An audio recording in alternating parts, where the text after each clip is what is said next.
isi jambo rivuga ngo ijisho ry'Uhoraho riri kubagororotse mureke tugwakira Imana hari ijisho uneza ubakora ko azotanga umubare y'ijisho ry'Imana nta n'uwo dukora iyo bishoboka dusome Zaburi 33 Zaburi ya 33 dusome dore ku murongo wa 12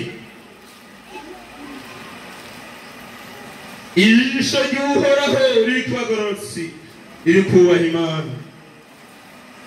rero kwibutsa kugira ngo icurwanire ukimenye ibisigaye ijuru iradukunda mbere ryabyumviye ko neza dusoma amajambo y'Imana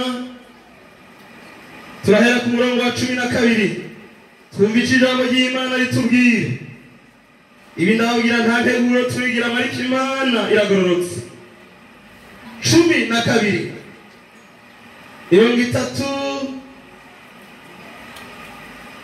33 dore ku murongo wa 12 z'umwe hageze turasoma mu izina rya Yesu avuga ngo hahirwa ihanga rifise Uhoraho kw'Imana yaryo ubwoko yitoranirije kubiki ishavu yiwe Uhoraho yitegereza ari hehe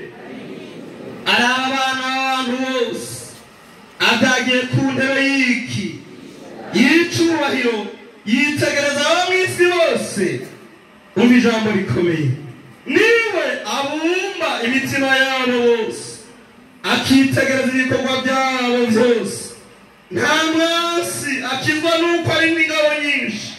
umuhizi ntakorwa n'inkomezi hasi nta kimazi ngira co gukiza